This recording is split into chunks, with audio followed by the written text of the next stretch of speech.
Se você paga mais de R$ 400 na sua conta de luz, esse recado é para você.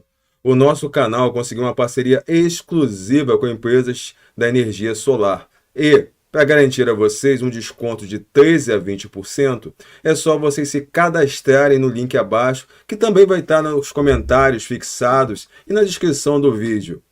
Totalmente seguro, totalmente legal, aprovado pela Enel. É só você se cadastrar e aproveitar o benefício. Pense bem, o mínimo que você vai economizar é R$ 600 por ano. É um bom dinheiro para sobrar no bolso, né? É rápido e fácil. Só se cadastrar no link abaixo, seguir o passo a passo que não leva nem 2 minutos e aproveitar esse benefício aqui exclusivo do canal. Lembrem-se, são 70 mil vagas no Brasil. Não são 70 mil vagas no canal, são para o Brasil. Então, quem se cadastrar primeiro, leva. Olá, família, boa noite a todos os presentes. Como prometido, vamos continuar falando sobre essas lindas crianças, a Ana Júlia e o Fábio. Ana Júlia de 5 anos e o Fábio de 7, que estão sendo considerados desaparecidos nesse momento, né? Mas não é bem assim. Hoje nós receberemos a doutora Mariana Machado, que assiste e principalmente ajuda a Clícia, a mãe dessas crianças, a reaver seus filhos, a poder estar com seus filhos. A doutora Mariana tem sido um verdadeiro anjo, tá? Nessa luta que também é um pouco aparelhada, um pouco desproporcional ao que tantas mulheres passam pelo Brasil. Então, nada mais justo do que ouvir uma mulher, acima de tudo, advogada, que tem a missão de ajudar uma mãe a reencontrar seus filhos. Então peço que vocês recebam com muito carinho a doutora Mariana Machado. Boa noite, doutora. Boa noite, Marconde. Muito obrigada pelo espaço. Fico muito feliz. Assisti o seu canal, já assistia antes e fico, infelizmente, né, para a gente falar de um caso que não, né, é um caso muito, né, não está até agora sendo um caso muito feliz, mas eu fico lisonjeada com o convite e agradecida pelo espaço. Eu acho que o mínimo que nós fazemos aqui é dar essa assistência num caso em que uma mãe precisa encontrar seus filhos.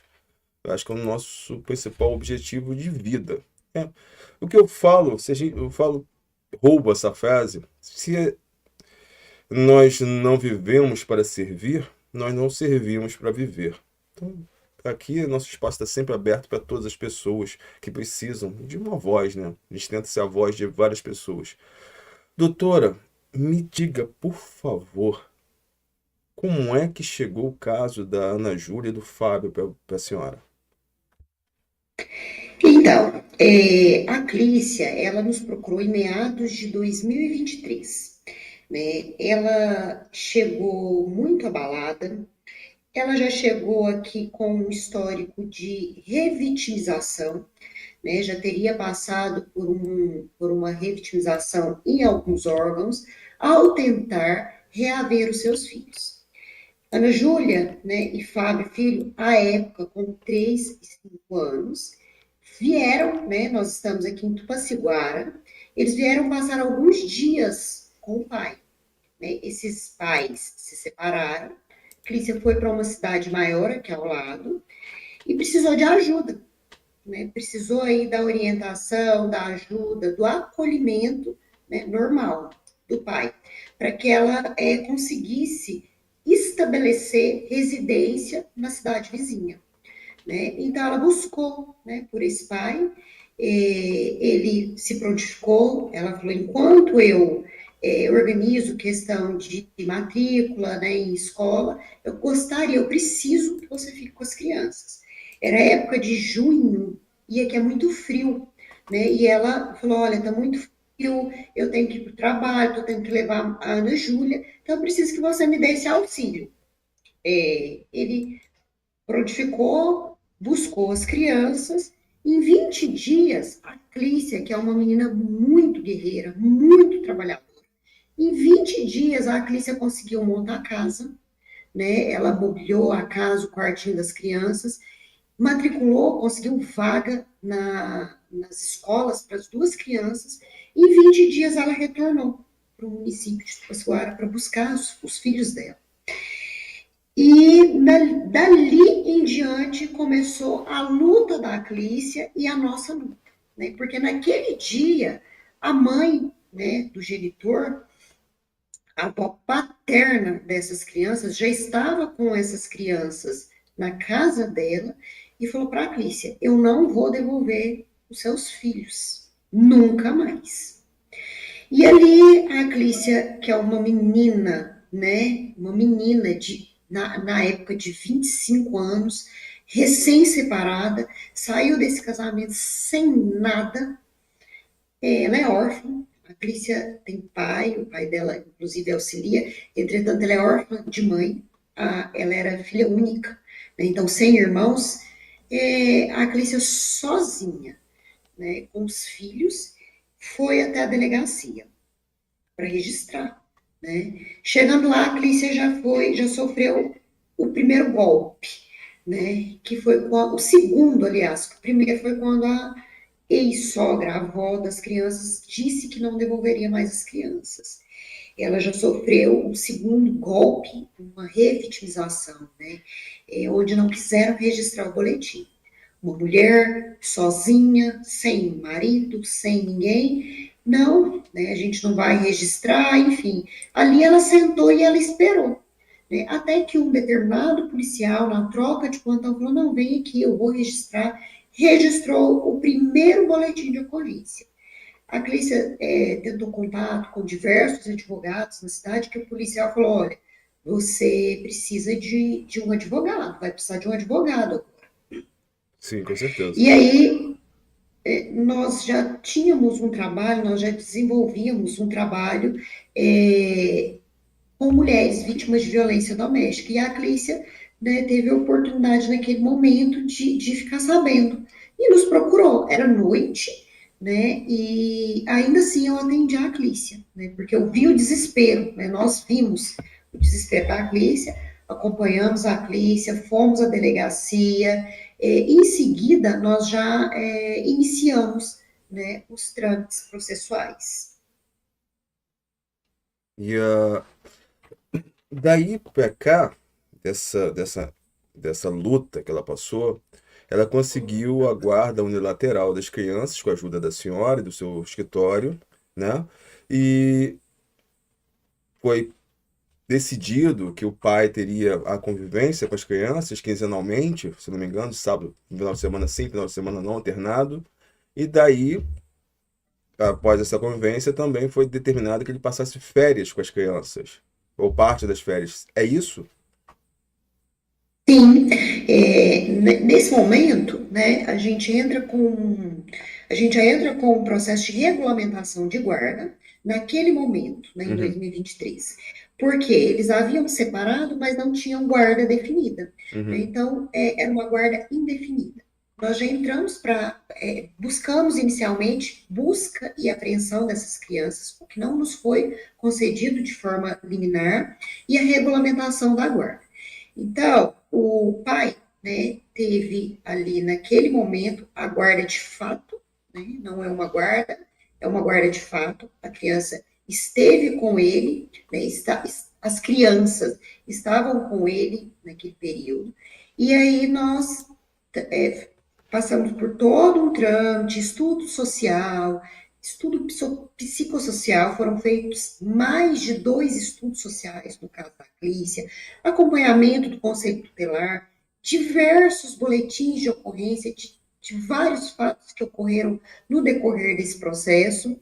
Ao final, felizmente, a guarda unilateral, né, foi concedida para a Clícia. Então, o juízo entendeu que a mãe guardava maiores condições, né, para ter a guarda, para estar com essas crianças. Eu gostaria de lembrar, Marconde, de ressaltar que no Brasil a regra é a guarda compartilhada, Partilhada.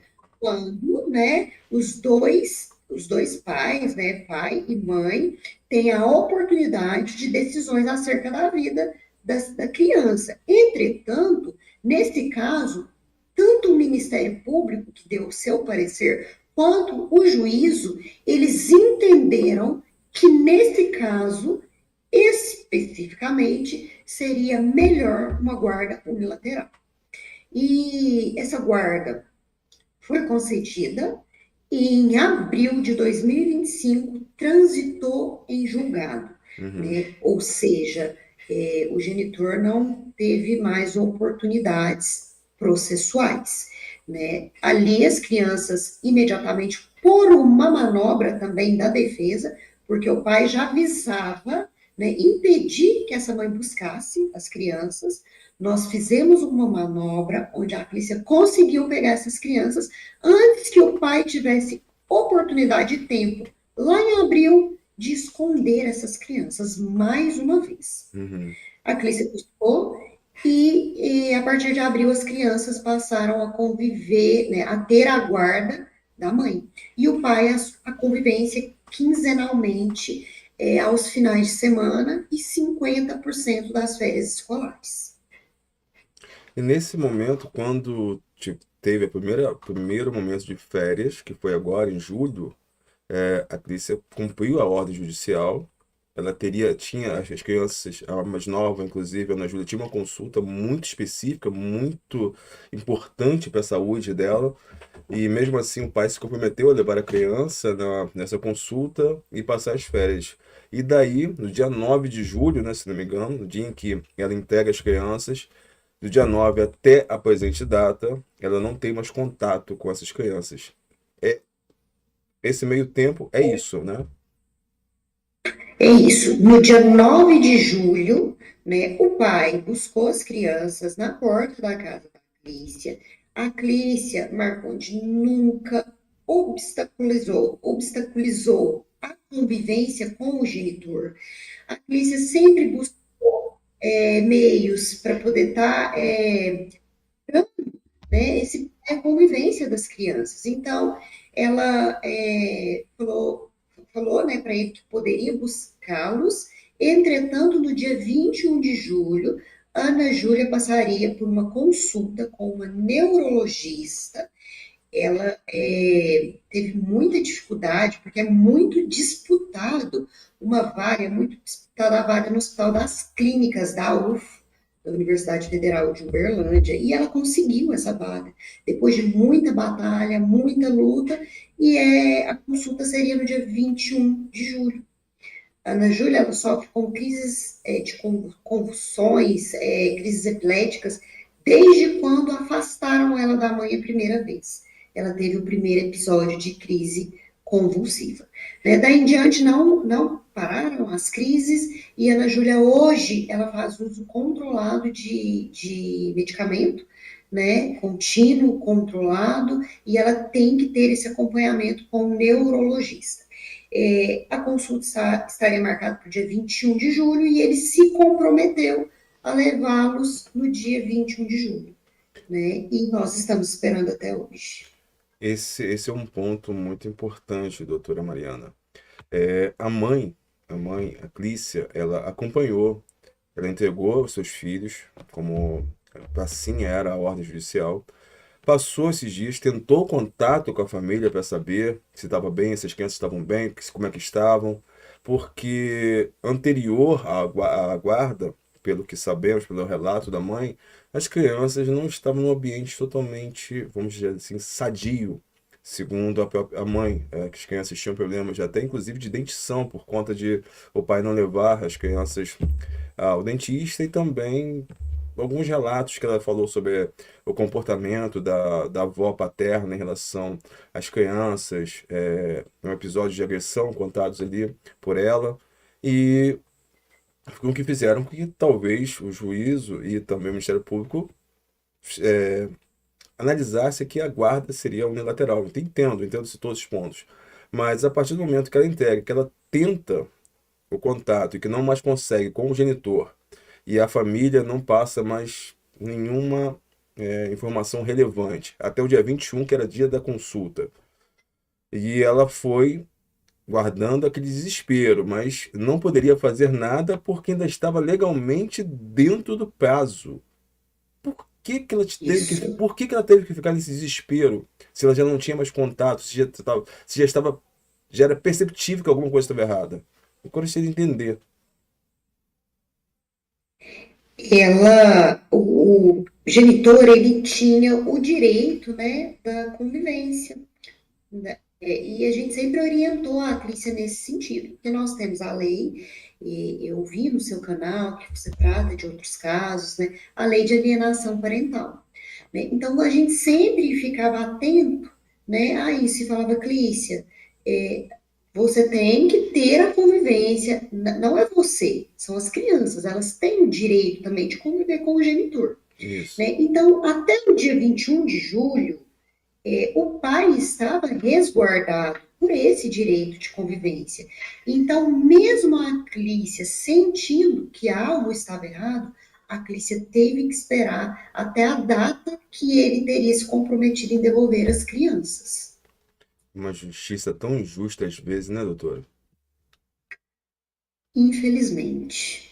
Infelizmente, e a gente sempre tenta trabalhar com as nossas clientes, né, mas de forma para cumprirem, né, a questão das visitas, para não impedirem, mas em alguns casos é bem complicado, né, é bem complicado. Eu acredito que a justiça, ela tem que humanizar mais os processos. Com toda certeza.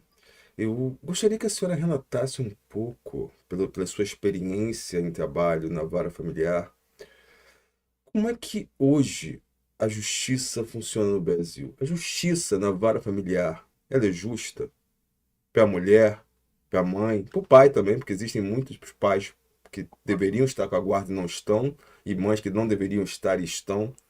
Eu pergunto, pela sua experiência, a justiça familiar hoje é justa ou não?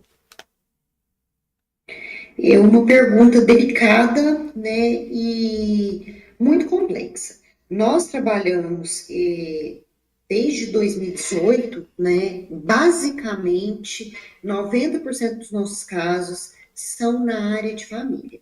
Então, assim, o que eu posso dizer, né, e é o que eu já disse anteriormente, falta humanização, né? Eu acho a lei, né, o papel que chega é muito frio, né? E às vezes a demanda, né, a gente tem um judiciário, é até clichê fica falando, mas o judiciário ele é sobrecarregado, né? Então os servidores, né, ali eles não têm tempo de humanizar, de enxergar a dor daquela mãe.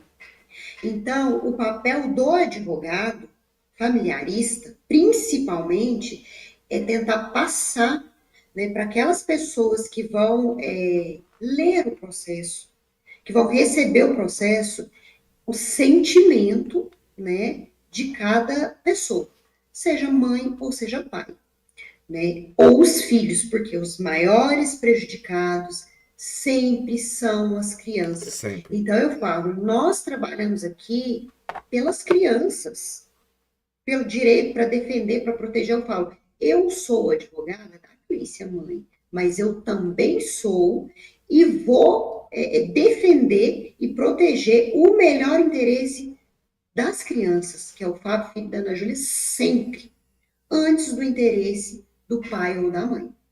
Então, assim, a justiça hoje, eu acredito que a gente tem leis, boas leis, a legislação não é ruim, é uma legislação que ampara, entretanto, a gente tem talvez um judiciário frio, né, que necessita humanizar, enxergar mais de perto o que acontece em cada caso, porque cada caso é um caso. A gente não pode, às vezes, generalizam, né, muito. Em virtude da sobrecarga, da demanda mesmo, eles vão generalizando e as decisões saem, decisões às vezes muito frias. Sim, com certeza. Doutora, no dia 21 até a presente data, as crianças, hoje o status dela é de desaparecidas, correto? Correto, correto. Desde o dia 22 de julho, as crianças já são tidas como desaparecidas. E hoje, esse processo, eu conversei um pouco com o Dr. Diego, que é o delegado que está à frente desse caso de desaparecimento. Eu eu vi nele uma preocupação bem ímpar, tá? Um pouco mais forte do que próprio caso de desaparecimento, porque eu já enxergo que ele vai tipificar esse caso, provavelmente, como rapto, porque o pai não tem a guarda, então ele não tem o direito. Se fosse compartilhado, não seria rapto, seria um outro termo que depois a senhora pode falar, mas nesse caso, se o delegado assim entender, ele pode já colocar uma ordem, talvez, de prisão ou criminal, ou um- uma investigação, não só pelo desaparecimento, mas pelo rapto das crianças pelo pai. E Uhum. essa tipificação, ela ajudaria mais ao encontro das crianças, porque não estaríamos falando somente de um desaparecimento, mas de um rapto.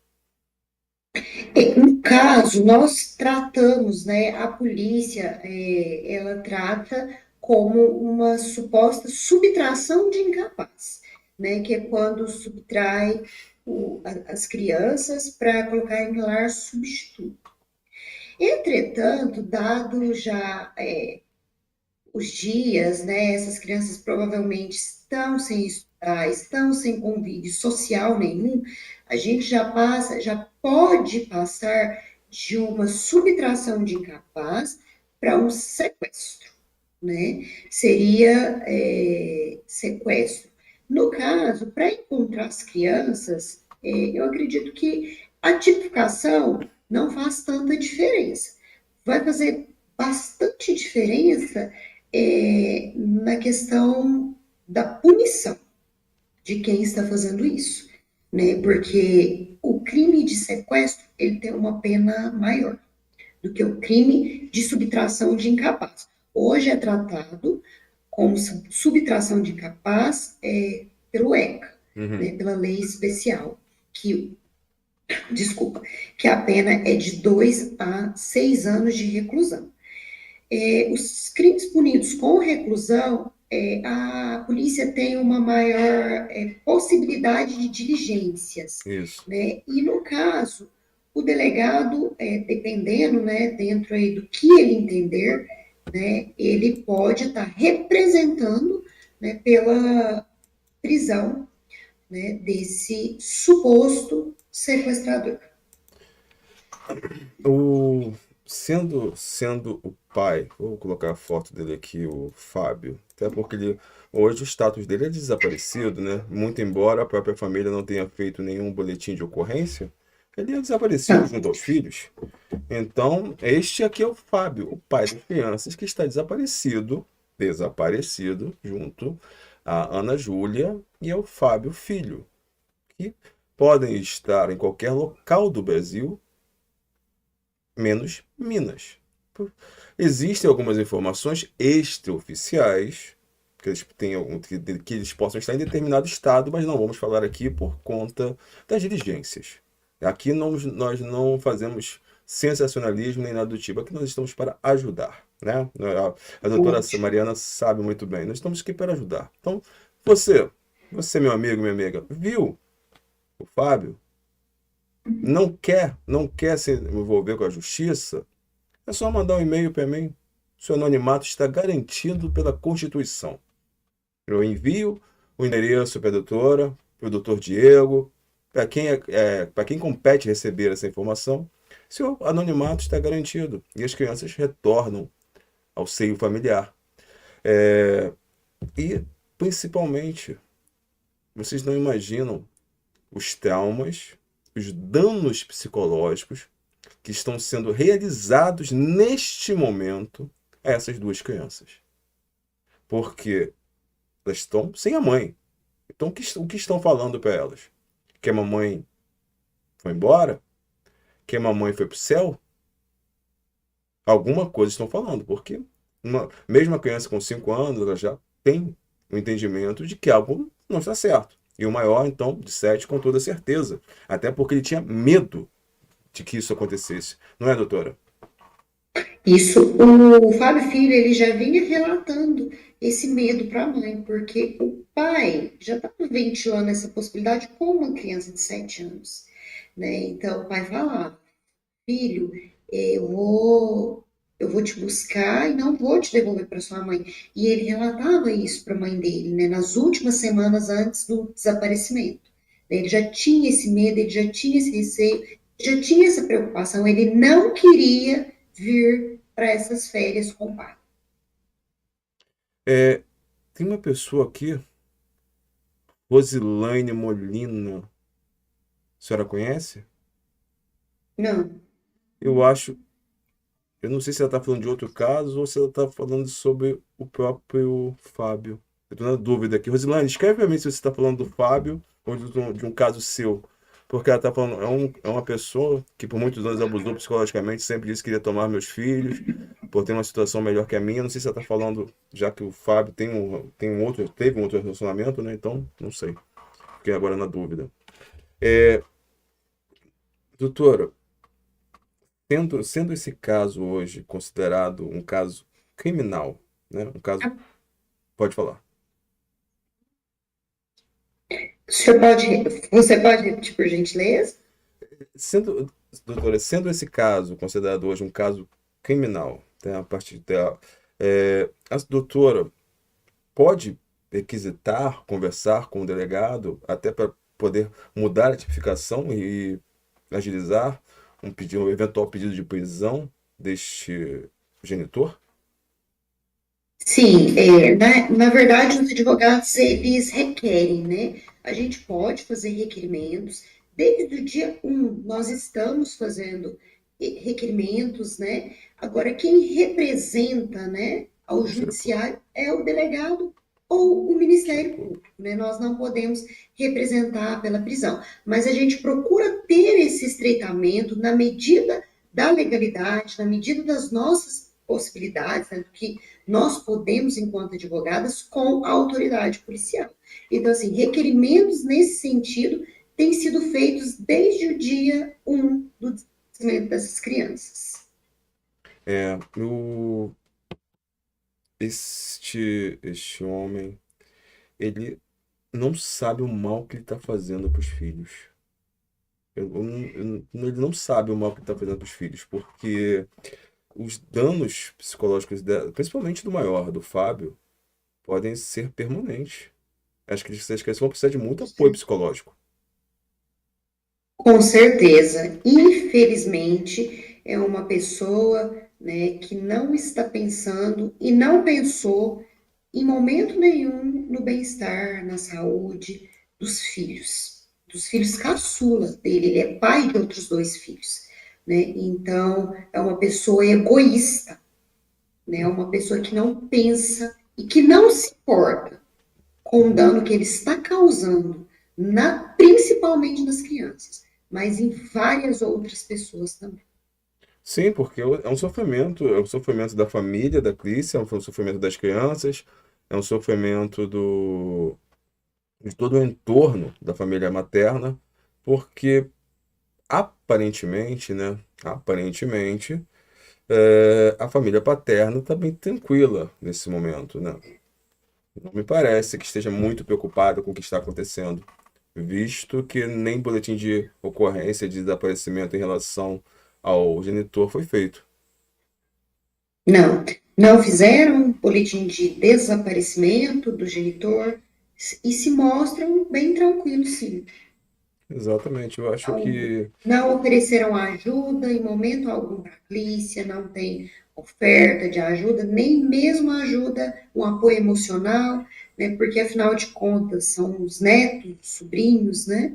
Daquela família, mas não chegou nenhum tipo de ajuda por parte deles.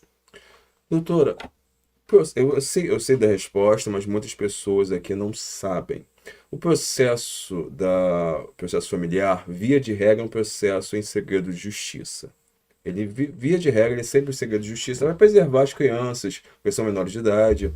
Mas nesse caso em específico, além da vara familiar, vamos ter também a vara criminal envolvida. E nesse ponto, a possibilidade dos processos serem concomitantes é muito grande, se não for um processo único. E o segredo de justiça nestes processos em específico, estamos falando do processo da Ana Júlia e do Fábio, ele é necessário ou ele deixa a desejar? Como a senhora vê? Ele é extremamente necessário, né? É extremamente necessário manter o sigilo, o segredo de justiça das peças, de tudo que é juntado nesses autos.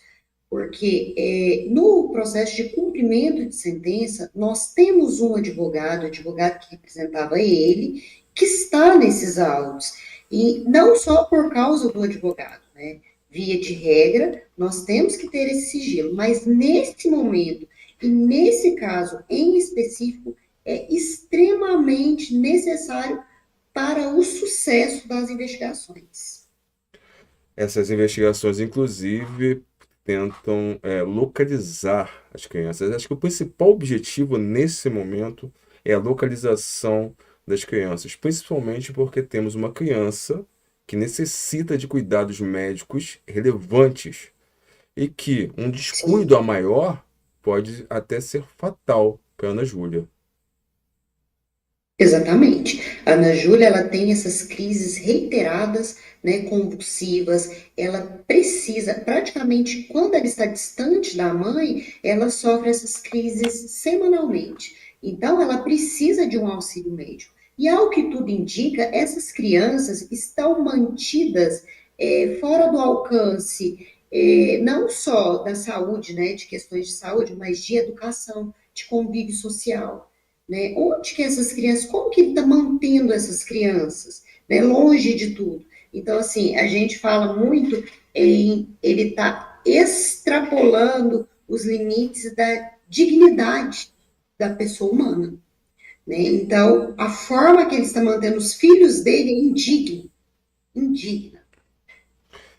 Nós podemos falar, então, já nesse ponto, que além do rapto, sequestro, poderia ser colocado ali um agravante do cárcere privado e talvez o risco para a saúde da criança menor, como agravante ou uma Sim, qualificadora? o risco, né, de saúde é uma qualificadora. Né? Nós podemos sim falar em qualificadora pela condição de saúde da Ana Júlia. E essa condição de saúde dela, hoje, ela é uma situação que a deixa totalmente vulnerável. Ou estou enganado? Completamente vulnerável. Né? A Ana Júlia, ela é dependente, como eu disse no início, reitero, de medicação de uso contínuo e controlado. Então, a Ana Júlia, ela não pode ficar sem um medicamento. Né? Agora, como que esse pai está fazendo para comprar essa medicação? Era Como que essa a ele minha está tendo pergunta. acesso? Era essa a minha pergunta. Como ele está conseguindo a medicação? Por quê? É um medicamento. Para manter a Ana Júlia viva, a Ana Júlia precisa da medicação. Então, se ela precisa da medicação e se a nossa norma técnica ela é bem direta ao controlar medicamentos, a ter uma legislação específica, inclusive, da Anvisa, né? Vigilância Sanitária, da Anvisa, para que cuida dessa parte de medicamentos, é a Anvisa, né? Eu creio que sim. Eu acho que é a Anvisa, sim. Seja Anvisa, né? E porque você tem o controle de todo o prontuário de receitas. As receitas são ali Uhum. seguras para ter um maior controle, mas qualquer medicamento não ser levado ali, porque temos vários medicamentos que são de uso restrito, porque podem causar Sim. dependência, podem causar males maiores do que os benefícios. Por isso existe controle. Como ele consegue deixar essa criança com esse remédio? E outra, essas crianças nesse momento não estão estudando. Se estão estudando com que nome? Não. Supõe-se, né, que tenha o uso aí de documentação falsa. Supõe-se, É uma porque ao possibilidade. contrário disso, né, a medicação, a receita da Ana Júlia fica retida nas farmácias, né? Já teria, nós já teríamos talvez até solucionado se esse cidadão não estivesse supostamente fazendo uso de uma documentação, de uma possível documentação falsa, ou negando o tratamento, que seria pior. E nós estamos aí com um verdadeiro impasse, porque ou ele está negando o tratamento, realmente, concordo, ou ele está comprando com documentação falsa, aí estaríamos falando sobre falsidade ideológica também, né? Ou, pura e simplesmente, há um erro de uma farmácia que está vendendo um remédio sem controle. Mas temos um erro. De qualquer forma, Tem, temos um erro. temos um erro e um possível crime, mais um. Mais um, com certeza, com certeza. É, o que, o que as pessoas que ajudaram ou ajudam ou estejam ajudando o genitor nessa sanha criminal podem ocorrer a elas? Existe a possibilidade de quem esteja ajudando também responder criminalmente? Sim, elas podem responder como partícipes ou coautoras, né, dependendo da atuação, né, e então elas estarão inclusas nas mesmas penalidades que o autor. Prestem atenção, prestem atenção, vocês podem ter problemas na justiça. Eu fiz essa pergunta exatamente para passar um recado. Sabe o que está acontecendo? Está quieto? Não ache que somente ser omisso não vai dar em nada, porque dá, com certeza dá. É, e eu vou até usar um ditado muito popular, talvez até vulgar, mas o mal do malandro é achar que só a mãe dele fez filho esperto. Então, a polícia está investigando, como o Marcondes disse, o doutor Diego, ele e os investigadores, vários investigadores, eles estão trabalhando dioturnamente nesse caso. Então, nós vamos, nós vamos reaver essas crianças muito em breve. Eu espero. E pessoas, né, pagarão por tudo que estão fazendo essas crianças e essa mãe passar. Olha, doutora, eu sei que a senhora não é da área criminal, mas eu sou um pouco curioso, vamos dizer assim, né, da área do direito, sou um pouquinho curioso. E diante da nossa conversa aqui, dependendo do que o delegado enxergue, ele vai pegar uns bons aninhos. Sim, é, eu não tenho como, né, afirmar, porque nós não sabemos, né, qual tipificação, né, nós ainda dependemos de denúncia do Ministério Público, né, então nós não sabemos, e outra, nós não sabemos das diligências, o que já foi apurado, quais crimes, né, o delegado ali possivelmente já conseguiu apurar, então hoje nós não conseguimos precisar, né, qual seria aí uma pena para esse autor, né? Mas não é uma pena leve, Não, não é uma pena leve, não. E não é. eu tenho alguns amigos no Ministério Público de Minas e eles pedem pesado. São bons fiscais da lei. Então eles pedem pesado E ali. será bem merecido. Doutora, para finalizar aqui, nossa primeira entrevista, que caso sejam necessárias outras, né, de outros casos ou desse mesmo, eu gostaria que a senhora deixasse um recado para o genitor, para que ele pensasse no que está fazendo.